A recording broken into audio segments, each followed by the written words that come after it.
Are you planning on supporting the Prime Minister's deal next week? Well, let's see what happens now. I think the good thing about what happened yesterday is, first of all, we've got that final insurance against no deal.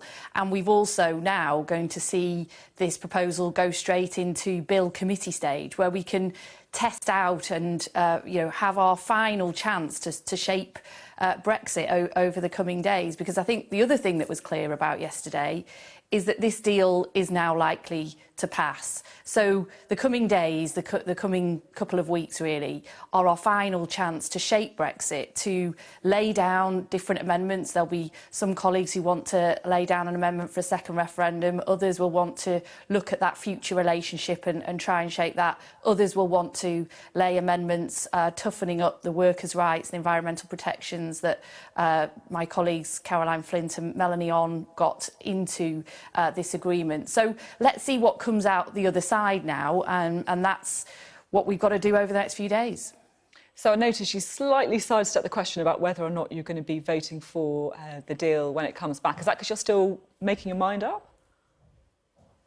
Well, as I say, I mean, let's see how things shape out. I mean, I probably wouldn't have voted for it if we'd had a straight up and down vote on it over the weekend. But I do think now that we've got to move forward. We do have to resolve this issue. We have to resolve Brexit. Even if you're somebody who is advocating a second referendum, you still need to say what's going to be on the ballot paper. We still need to have a Brexit proposition. Time is running out, and that's why we've got to resolve Brexit. And I've always thought, I think it's been pretty clear actually, that the maths in Parliament have always been clear that people didn't want no deal, but the maths in Parliament have also been there for a deal, for the right kind of deal. I would have preferred a different sort of deal. I would have preferred a much softer Brexit. But I'm afraid those opportunities to shape that Brexit were thwarted in previous occasions. In the last few months, we had a set of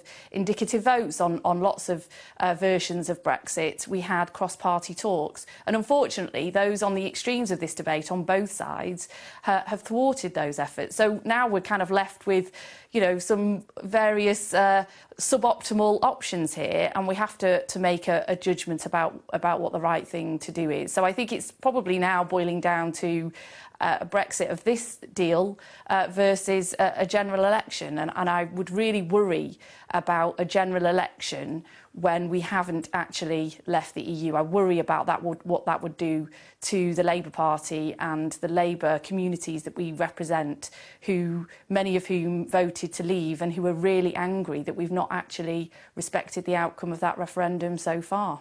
I mean, a couple of weeks ago, you signed this letter to the President of the European Commission along with 18 of your colleagues, and you said if a deal can be brought back to the Commons in the coming weeks that avoids a no deal and ensures greater certainty during the UK's departure, we believe it serves Britain's national interest to approve it.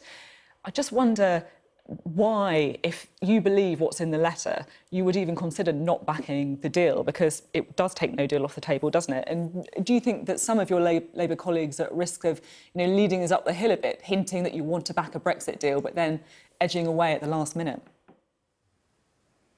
No, we want there to be a good deal for Britain, and that's what we were saying in that letter. And actually, I think that in part, a very small part, maybe those kind of expressions and that letter helped to move on those conversations. But it wasn't a blank cheque for any deal. It wasn't a blank cheque for our votes on anything. And as I say, we now have, over the coming days, the last chance, I think, really, to shape Brexit. We've had lots of chances to shape Brexit in the past, and Parliament hasn't been able to come to a view about the sort of Brexit I was proposing at that stage, a common market solution where we stayed in the single market but we left the EU. That was rejected by Parliament, as were all the other options at the time. But now we do have a final chance, because I do think, following yesterday, and it's clear from your programme this morning, what Amber Rudd was saying and others, that the votes probably are there now for a deal. So we'll continue to work as Labour colleagues across the House and with the Labour front bench to try and shape that deal as best as we can before the 31st of October. It's interesting you say that you think the votes are actually there for a deal. How many of your Labour colleagues do you think may end up supporting it?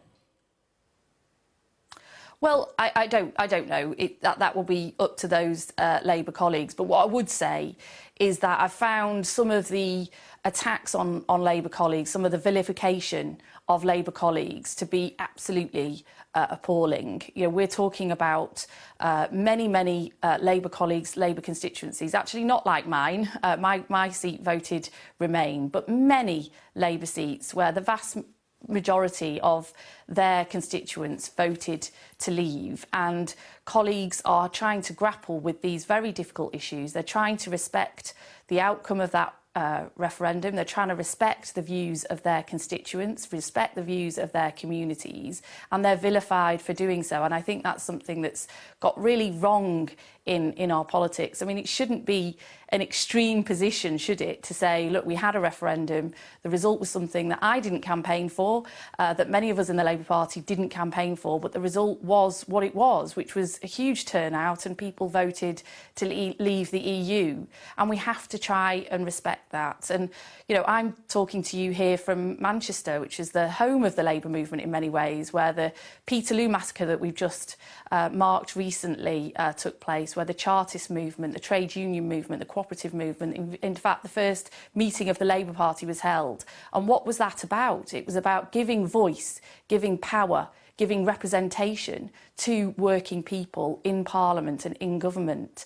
And it's many Labour communities that voted leave. And I really worry about us turning our back on those communities and saying to them, I'm sorry, your voice doesn't matter anymore. I'm not going to represent you. The Labour Party's not going to represent you any longer because we thought you were wrong, and actually we thought you were a bit ill-informed, and at times we thought you were a bit racist, and that's why we're going to ignore what you said. And I really worry about that, not just for the future of our democracy, but for the future of our party. And I think that's why we've got to work really hard now to try and respect the outcome of the referendum, but shape that Brexit deal, get the best possible outcome that we can over the coming days, and then let's get into that general election on a strong platform for the Labour Party.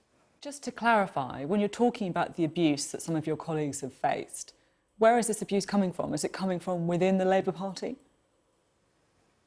Well, we've seen that, haven't we? We've seen members of the National Executive, we've seen other colleagues in Parliament saying that any Labour colleague who could possibly think about supporting a deal or wanting to leave the EU are not real socialists, they're not real members of the Labour Party. I mean, this is just, you know, it appalls me, frankly. And, you know, I think we just all need to take a step back here. We're all trying to make very difficult decisions in a complex scenario that's far from ideal. No one wants to be in this. I don't want us to leave the EU. It's not what I voted for. It's not what I want to see happen. In fact, you know, I used to be the director of Britain in Europe for many years. So, you know, that's not where I come from. But we are trying to grapple with a set of suboptimal options, each of which are difficult. There is no easy solution here.